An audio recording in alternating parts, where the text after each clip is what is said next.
Let us begin. Okay. Father, whoop, don't worry about it. Father Charlie. All right. Well, we're meeting today with Father Charlie Ara. That's right. Okay. All right. And we're going to find out what you're all about. Good. That's good for me to find out who I'm about. Do I have your permission to record this interview? Yes, you do have my permission. All right. And Father Charlie, where are your ancestors from? My ancestors are from what's called the old country. When I was growing up, everybody referred to the old country. It was really the Middle East, and in those days it was called Syria. And then my grandparents told me when we were about 10 years old, we're no longer Syrians, we're now Lebanese. Excuse me. So I had an identity crisis very early in life, but anyway, go ahead. And where were you born? I was born in Los Angeles, California, August 27th, 1930. What hospital? St. Vincent's Hospital on the 4th floor, 11 o'clock at night. You remember this? I came down that birth canal, right, ready, coming into this world. Hello, world. How did you end up in the Coachella Valley? How did I end up in Coachella Valley? Well, there are two periods in my life where I had kind of romance with Palm Desert and the Coachella Valley. The first was around 1957, 58. I was a young priest in Los Angeles, and it was kind of customary that after a busy Christmas or a busy Easter, since we had done so much work and we're so tired, it was kind of customary to come out to Palm Springs or Palm Desert or the Coachella Valley. So that's when I first came out to 111, where there was no signals. You could just wide open spaces. Did you drive out? We did, yes. I would What kind drive of car? out with another priest friend. It seemed like forever to get here, and because in those days there wasn't all these freeways where we have now. Of course, nowadays we got traffic, but in those days we didn't. But it was always a refreshing thing when you arrived for the 10 and then the 111 and came down through that area there. Yeah. You mentioned that you would come down, some of the parishioners, other people would invite you to stay at their house? Well, yes, that was very interesting. Some of the more wealthy parishioners owned homes in, Palm Desert. And some of my priest friends were in Beverly Hills, so they had some of the movie stars that offered their homes. I remember Dennis Day was one of them, and so that brought us down here. And also Desi Arnaz would give priests free golf on Tuesdays. So if you went to his place and you would see people with black pants and then sports shirts, they were probably Catholic priests on Tuesday playing free golf at Desi Arnaz's place. The one in Indian Wells? The one in Indian Wells? Right, right. Oh, okay. Yeah. Did you ever see Desi? No, I'd have to say no. I never saw him in person. As far as I know, maybe I did. But I have a quote from you. Let's see. The quote says,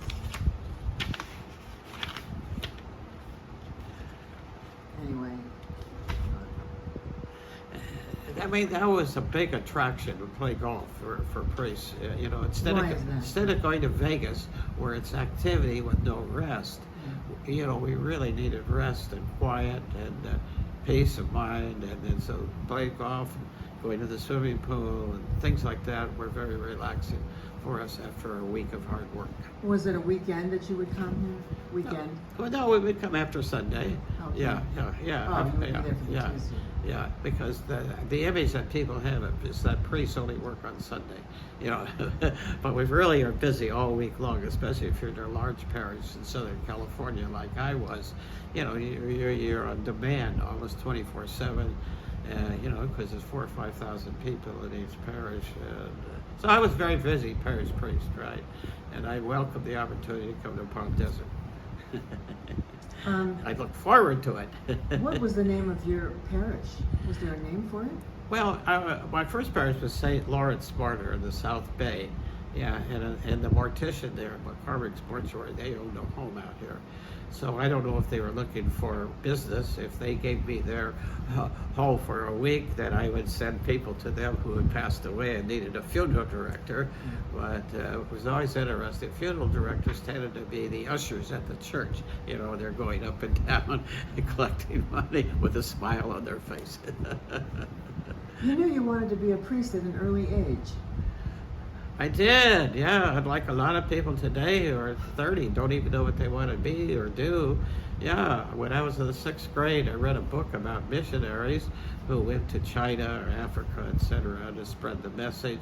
And I admired my local parish priest who, I kind of wanted to imitate him, but he was big and tall, and I was short and fat, so I never knew whether I would be eligible or not until we had a priest come talk about how to enter the seminary, and I don't remember what he said, but he was short. There was a short little fellow I could identify with, and oh, good, now I can become a priest, right?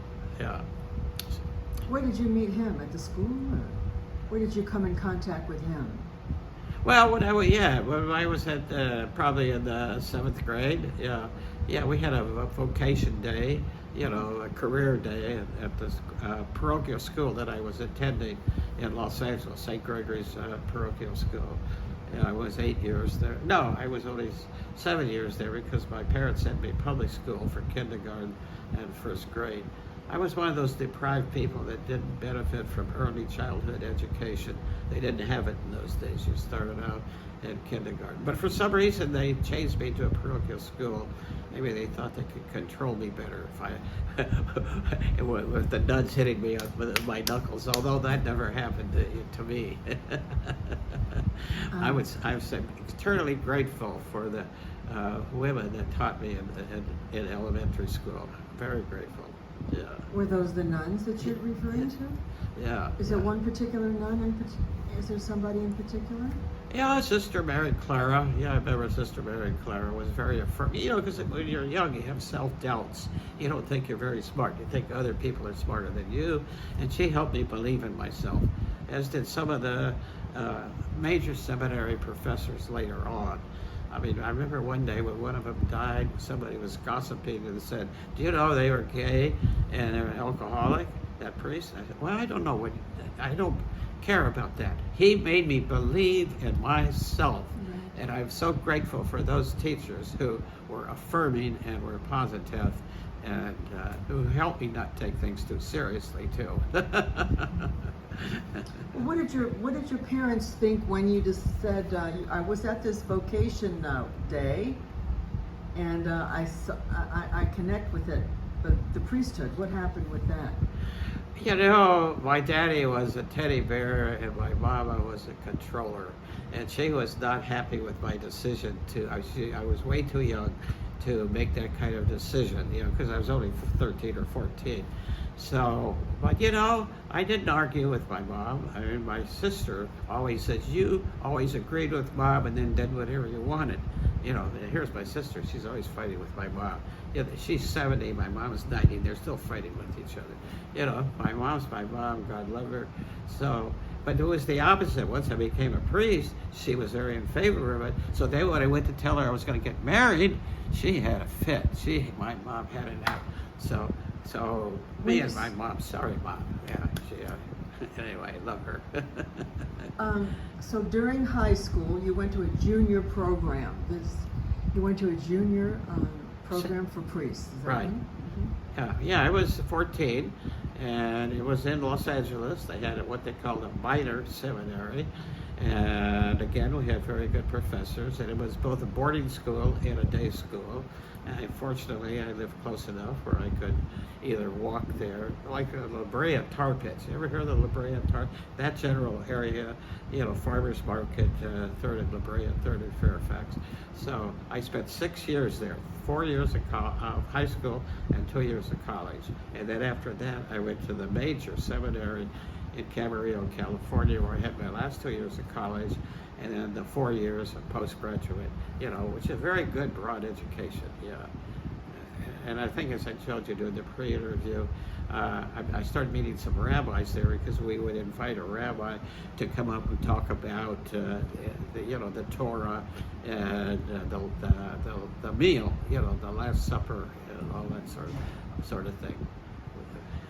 When you graduated, then you were a priest when you graduated, right? 1956, yeah. When I finished my 4 years of theology, you have 2 years of philosophy, 4 years of theology, but we also had a lot of other topics and subjects that we covered. And so that was but the problem was instead of being sent to a missionary territory like Africa or China, I was sent to the uncivilized territory of Redondo Beach, California. That was my very first assignment. Oh, wow. And I always used to Did you choose that? Huh? Did you choose that? No, not directly. No, and in those days you just went wherever you were supposed to, wherever they would dictate you would go to. It's like getting in the military. You give up a certain amount of autonomy, and on the other hand, you got certain perks, for it. So, that was interesting. It was a good assignment. I loved that assignment in the South Bay. One of the interesting things was that was in the days when John Kennedy and Nixon were both running for president, and John Kennedy had just been here in the desert, and when he got on a motorcade and went through the South Bay with all his ruddy face and the wind blowing through his head, he converted every Republican woman in the South Bay. He was so handsome, I would never forget that. He got up. It was such an electrifying moment but that would be a connection to the South, to the Palm Springs, Palm Desert, and the Coachella Valley. Anyway, after he was president, he attended Mass at Sacred Heart Church right here in Palm Desert, where they have a pew dedicated to him. But anyway, go ahead. At that time, you were in Redondo, and he was on his way from the desert to the parish that you were a priest. What's the connection between him in the desert and you in Redondo? He was just he was campaigning for president. Okay. Yeah, he was coming through the South Bay, Manhattan Beach, Redondo Beach, Huntington Beach, and Palos Verdes, and all that general area. So he was on a motorcade. I see. Did he speak at some of the churches? No, not that I remember. No. He was pretty political. He tried to disassociate himself. He said, my vote will not be influenced one way or another by my religious beliefs. So it was great for. It was a very interesting time, right? Absolutely. Very interesting time. What were some of the other things around that time? Just say 1960. What was going on? Well, of course, I got all caught up in the movements of the 1960s. There was the sexual revolution. There was an ecumenical thrust where the different religions started getting together, and I was having meetings in homes between Catholic families and Jewish families, and we were trying to break down barriers. And what about other Protestants and other Christian congregations? Well, I joined with the local rabbi and joining the Protestant Ministerial Association. So we went to the meeting and they wouldn't let us in. They said, no, it's only for Protestant ministers. So I got a call a few weeks later saying how sorry they were that they treated the rabbi and the priest so badly. They invited us to the next meeting, and within 6 months, Rabbi Henry Front became the president of the South Bay Ministerial Association. So that's part of my life. I do certain things that aren't approved of, and then as time goes on, they become, and I got very caught up in the civil rights movement too, All right, so you told me that sometimes they didn't like this at the church. They didn't know how to treat it as far as social justice versus a religious service. Is that correct? Yeah. Well, people get mixed up about social justice. They think sometimes it's communism, because in those days we were the being anti-communist was almost synonymous with being American. So that was a big breakthrough that we had to make. So, and priests, there are a number of priests like myself, we're preaching on civil rights and the rights of human beings and desegregation and things like that. And also we got involved with the grape strike with Cesar Chavez and helping people move more justice in society. I mean, I was on that wing of the church, like in the Jewish religion, you have Reform, then you have Conservative, then you have Orthodox. It's similar, very similar within the Catholic Church. You got about 5 different wings. I don't know what wing you are in the. We're talking about your wing right now. So, what wing are you? I know there was some name you mentioned. What's the name of the Catholic wing? I just say maybe more liberal Catholic or more progressive Catholic, or on the side of moving to the future, rather than stereotypes of the past. When Catholics first came to the United States, they were the lower class, and they couldn't hold office in 12 to 13 colonies. So we became very defensive, and we're the poorer class. So we built our own hospitals, our own schools, Boston and all those places. So then we became very strong, and we became too powerful. So we became too arrogant. So I don't know. I'm very, we had the sexual abuse crisis in the church where they tried to cover up all kinds of things they shouldn't have, but they thought they didn't have to answer to anybody. So anyway, that's that's a big topic. But anyway, I only got transferred from one parish to another for preaching social justice.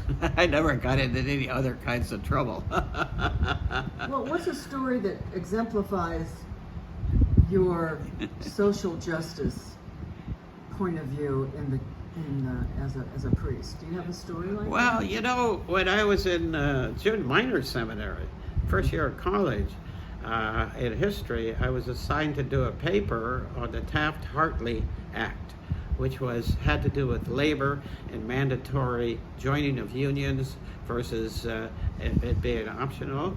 And in doing that paper, I got intrigued by the teachings of the church that nobody knew about, and the right to negotiate, the right to join a union, and things like that.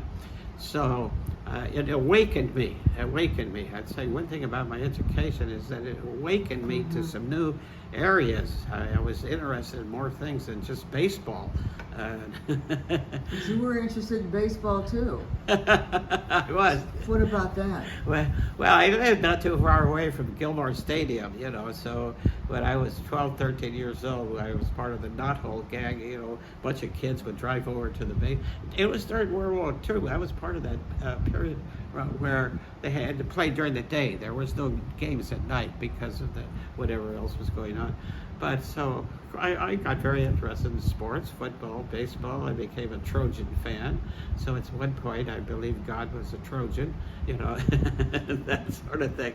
I became an Angel fan and actually worked in the clubhouse for some of the visiting baseball teams. So I was very much into sports. It was good and healthy. Yeah, sports was good and healthy for me. Not only playing them, but watching them. Yeah, I'm a sports junkie and a church junkie, if I can say that. When you decided to become a priest, you knew that you would have to give up marriage at that time, right? Did you believe that? I was. That was probably part of the package, but I didn't really give much consideration to that, although I know I told you in one of my stories that in the 8th grade, I fell in love with one of the 8th grade girls. Then I was really in trouble. Here I was going to the seminary, and I couldn't have a girlfriend. So I made a deal with God one day at the baseball stadium, and I said, God, if I can catch a baseball today, a lot of kids would come with their club. They want to catch a baseball. And then Babe Herman of old Brooklyn Dodger fame, he hit the fly ball into the bleachers, and I and about 10 other kids ran over, and boom, I caught that ball, and boom. I said, okay, God, you win. I'm going to give up Kathleen. So, poor Kathleen. I never knew what happened to poor Kathleen. But anyway, some of these odd kinds of things, signs, are are defining moments in your life, and you try to make decisions, and you're pulled in all kinds of different directions. But I thank God that I went in the direction I did, because if I didn't, I would not have eventually met my wife. Because after. Well, okay, so how did that lead to meeting your wife? Well, I was in so much trouble in the church for my service, social justice. I got transferred from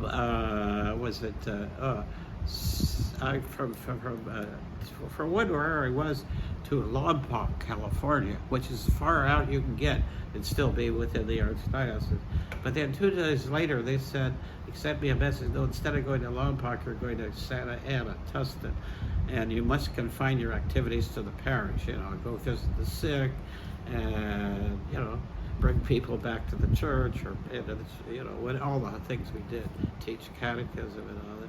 So the very first day I got to that parish, the other priest whose place I took, he couldn't leave in time, so he was still there. So he says, "Charlie, keep your eye on that redhead down there. She is going to be your next CCD director," which is Confraternity of Christian Doctrine. Well, teachers, religion, catechism teacher. So as it happened, as time went on, we fell in love with each other. And that was a very painful period in my life, because I was trying to choose between my career, because I was very well known and kind of popular in Southern California, even though I was in a certain amount of trouble with the authorities for, social justice issues. But anyway, I went home 3 weeks in a row to tell my mother I was going to get married, and I couldn't tell her. And poor Charlie, when I would go back to the parish, she said, "Did you tell your mother we're getting?" "No, please, give me one more chance." Oh. But when I finally told her, that enabled us to move on and to, get married. Yeah, we had 300 uninvited guests that attended our wedding. We ran out of food.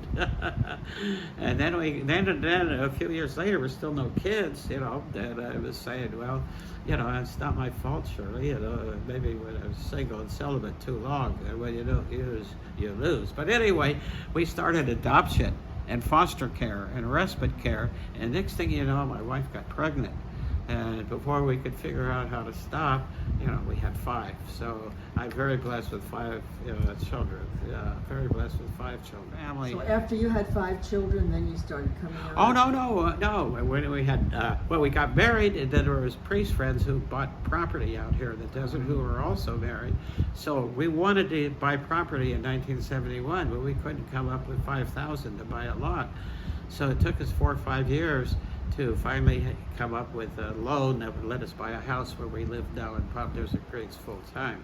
Yeah, but we would pick up our kids on Friday after school about 2 o'clock, and we would come out to from Cerritos was the area we lived in, and as we came out this way, the traffic was so heavy in those days trying to get out here to the desert, and the kids kept saying, "How many more exits, Daddy? How many more exits?" And they would be fighting with each other in the back of the car, and I've been thinking, boy, maybe I should be back in the rectory, single and celibate, rather than all those kids fussing with each other. But anyway, we have a lovely family, been married 52 years, and my wife is so happy being retired here in the desert. It was her dream as well as mine, but I was kind of stuck in the LA area with my work, because I continued to do priest work as well as psychotherapy. I was doing. How did that work? That you had to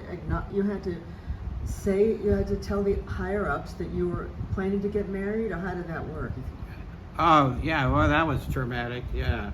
Because I was good friends with the bishop then in those days.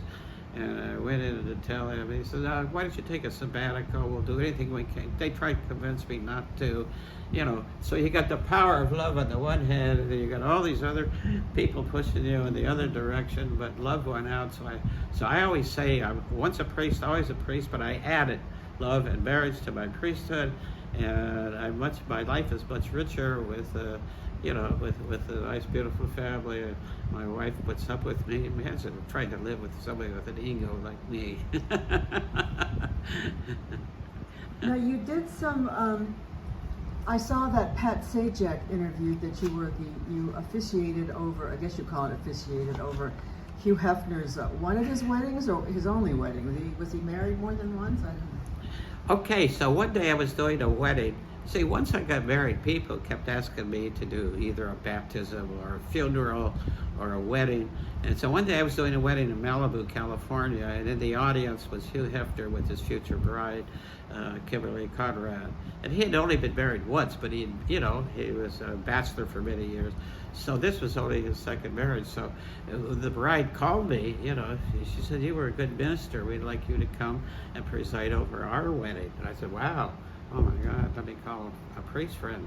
And I said, "Gene, I've been asked to do the Hefner wedding. There's a lot of publicity connected to it." He said, "No, Charlie, no, you shouldn't do that. No, Charlie. Charlie, can I come? I'll carry the Bible." So anyway, I did that wedding, and then within a week, I get a phone call from the people who managed the show of Pat Sajak, asking if I would come and be interviewed about the Hefner wedding. So I agreed to it. And What year was that? That was 1989. Yeah, July 1st, 1989 was the wedding of Hugh Hefner to Kimberly Conrad, and then a week later I got this phone call. And so there's no rehearsal, and it was amazing. Like you say, he tried to quiet me down because I was so hyped up after doing that wedding and meeting his mother and all of that. But go ahead. Go ahead. Well, meeting his mother and other celebrities. Yeah, I met his mother and other celebrities. Did they tell you when you officiated on that? Did they tell you what they wanted you to talk about, or how did they cue you in on what they wanted you to cover? Well, it was very interesting, because I thought they were going to do that, but they just put complete trust in me. They had been on a wedding that I did.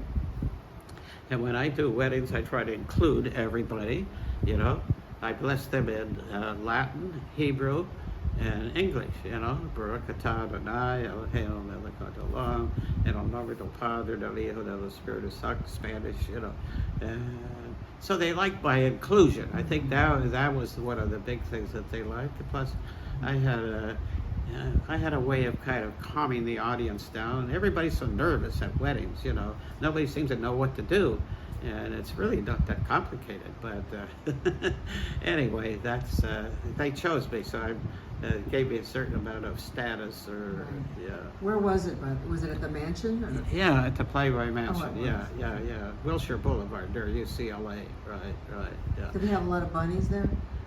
No, it was disappointing. No, everybody was dressed properly. Yeah, everybody was dressed properly. His mother told me she was happy that I made a married man out of her bachelor son. So anyway, and then they were married for a few years, had a couple of kids. But anyway, that's another highlight of my life. From the Vatican to the Playboy Mansion to Washington, D.C. for the March on Washington, and then up the dusty roads of Delano for the funeral of Cesar Chavez. So and then to here, Palm Desert. So Palm Desert is interwoven in all of my priestly travels over the years. And you were a priest at a local church. Is that correct? You mean here in Palm Desert? Yeah. Well, I was never officially Okay. assigned here, but when I would come out in the old days, I would either offer my services or help out, or even a few weeks ago, about a year ago, I was over at Sacred Heart. Somebody pulls me aside and says, "Father, I want you to hear my confession." And I didn't want to start explaining, well, maybe I am not completely assigned. I didn't do it. All I did was do it. So, it's like some people in the church, you only see them 3 times in their life. That's when they're hatched, matched, and dispatched. Baptized, married, and buried. Other people you see more often. But anyway, nice experience. And I've had a lot of good experiences with 4 or 5 rabbis over the years where we performed weddings together and even a bris together a few times. It's very interesting. The more Reformed rabbis are more open to that. But anyway. Compared to the early days, how has the desert changed? Oh, lots. I mean, when we first came out here, everything was so wide open. Even before I was married, I mean, this was a beautiful, wide open, peaceful place to come to no pressure, wide open spaces. Then those years when we started coming here after we got married, there were no markets. You only could get off at Bob Hope. So we would go into Indio to Gemco's to buy our food, and and then we put a coach on the land that we bought, and we supported ourselves by having snowbirds during the year, and then we would come and spend the summer in our place. And in the meantime, if we came down, we would stay at a timeshare or Embassy Suites or Desert Vacation Villas. So we just fell in love with the whole place, and our kids and family grew up.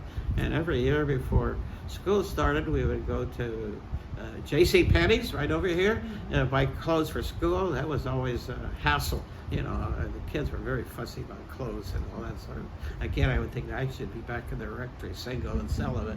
Now, where did you have 5 children, right? Correct. And where did they graduate high school? Well, let's see.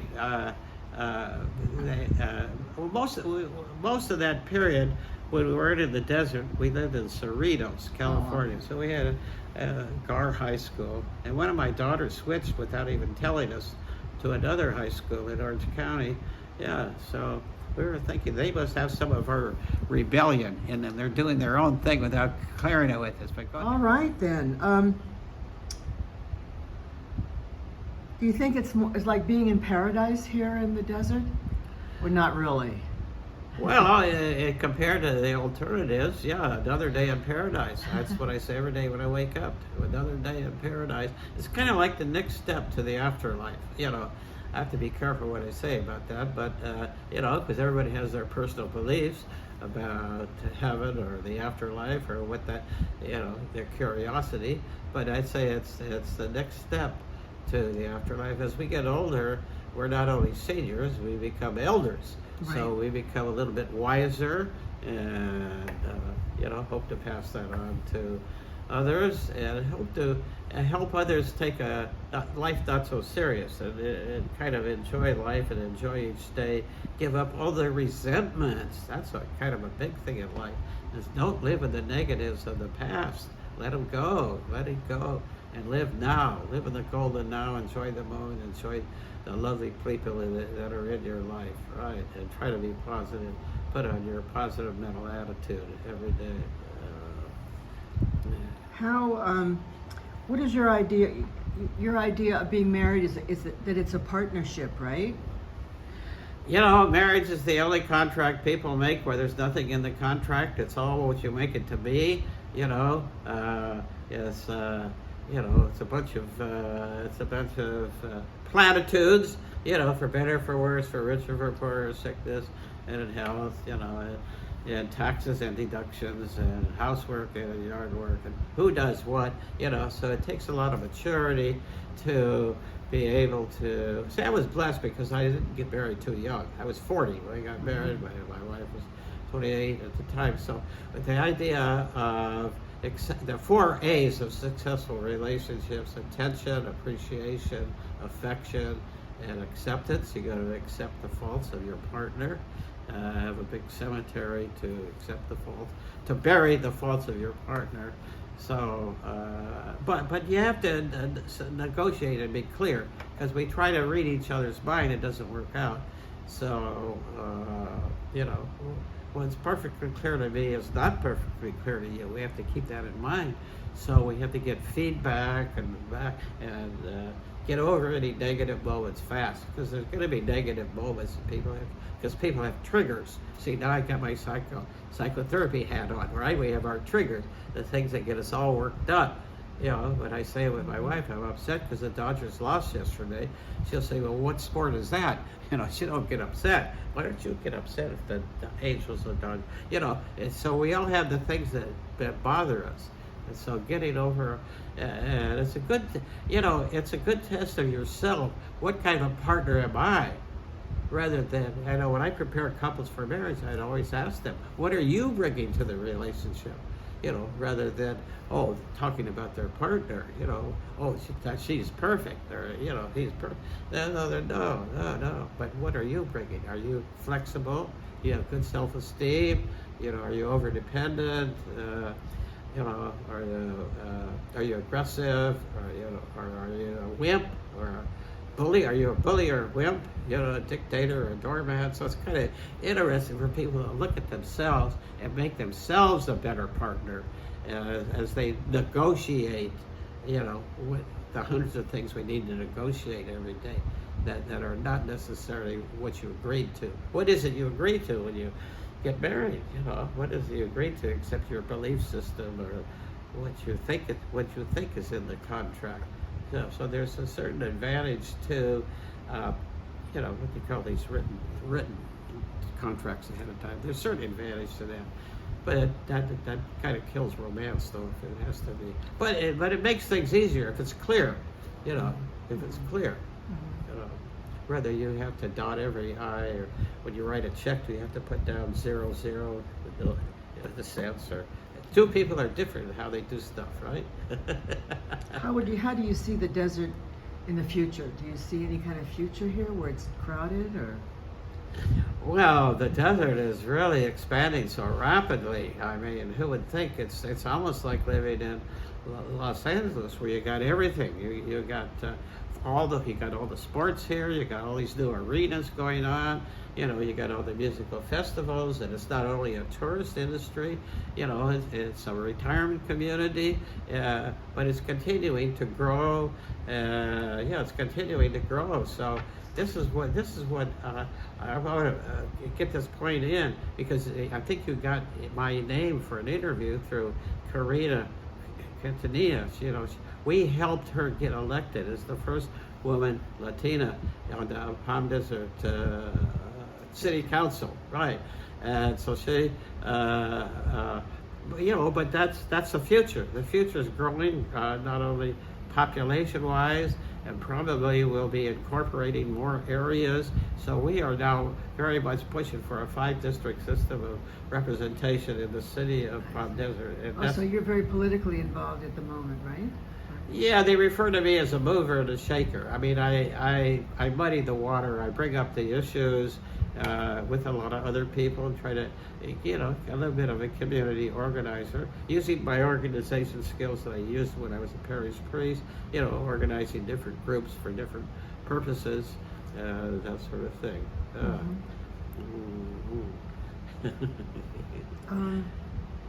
I like this quote you said, the grass is greener where it's watered, right? Right. Let me hear about that. Why did you think of that quote? Well, you know, being a psychotherapist and working with people in relationships, and when I was a parish priest, I prepared a lot of couples for marriage, you know. We would bring in doctors and other How do you prepare that? Yeah. So what makes a relationship work? So I started working on a book, and I entitled it "The Grass is Greener Where It's Watered." Rather, so then I had 12 A's of successful marriages in the book. But the most important ones were attention, appreciation, acceptance. I forget what the other one is now. If you don't pay attention today, you'll pay alimony tomorrow. That's another A. You don't pay attention to how to get time alone together. Right. So the grass is greener where it's watered. So you have to nurture relationships, just like you take care of your own health, mental and spiritual. You know, you need to take care of the health of your relationship by giving it time. I sometimes say to couples, when's the last time you two went out overnight without the kids? And they say, well, we never do that. Well, you need to give them sensible neglect. Neglect your kids. Keep them safe, but take care of your relationship. The grass is greener where it's watered. I should have brought you a copy of my book. I'll send it to you. Complimentary, a copy of my book, The Grass is Greener Where It's Watered, All A's for Successful Marriage. You said you're 92, right? Right. And tell me some kernels of advice that you would have for young people coming up today. Oh my gosh, that's such a big story. Yeah. Well, first of all, self-esteem and flexibility. Those are two things that are very important. To accept yourself totally, completely, unconditionally. Give yourself total, complete self-acceptance. And because you are a person of worth, then you will work on improving yourself, developing your skills, right? With education and other ways. There's so many ways that people can develop themselves. You know, I say, let's say, what's the biggest room in the world? And the answer to that is the room for improvement. There's always areas that we can improve, or whether it's our vocabulary, our education, how we handle relationships, how we take care of our health, and all those sorts of things. So that's it, to be flexible, you know, because life happens while other things are going on. You know, life happens, so we need to be. We need to learn how to accept things that don't go our way. That's the biggie. Learn to accept things, because every day some things go our way and some other things don't go our way. And so we need to not be infected with the problem of entitleitis, that we are entitled to everything going our way. We're not. Yeah. Father Charlie, this is the legacy interview. Do you have something you would like to mention that is important to you to leave as a legacy for your life here? Oh, what would I like to be known for? Yes, Right. What would I like to be known for? You know, people can read me in different ways, but and different people, what would I like to be known for? I'd like to be known for a sense of humor, you know. I'd like to be known for, yeah, I guess, a caring person. I'd like to be known for being socially active, being known for, I like to have people learn to be connected, you know, what else would I like to see? Anyway, I don't know. When we got on my tombstone, you know, what comes between the dots between the day of your space between the dots. Yeah. Okay, go ahead. It's better to light a candle than to curse the darkness. Yeah. I have a lot of one-liners. You win some and you lose some. That's just life, right? Yeah, and it's better to light a candle than to curse the darkness. You know, and try to have a positive mental attitude, and you know, get over your falls fast. You know, let it go. You know, and pick your battles. I have one daughter, she really taught me that. She says, Dad, I've learned to pick my battles. And she's so much happier when she has said that. I am so happy, you know, pick your battles. You don't have to fight everything. There's certain things you can give in on, but you know, you have your values, and take care of your health, mental, spiritual, you know, physical, emotional health, all these different areas. Holistic health. And also learn to be tolerant of other people's belief systems, you know, and don't impose your beliefs onto other people. I think that's one of our problems in our country now. People want everybody to believe a certain way about this, that, and the censorship. Oh boy, now that's what really gets me upset. I'm not supposed to get Wait. Huh? All right, this is something special to me that I want to offer to my listening audience. I have a premonition that soars on silver wings, a dream of your continued accomplishments and other wondrous things. I know not beneath what sky, nor where you will challenge fate. I only know it will be high, because you are great. Thank you very much, and God bless you all.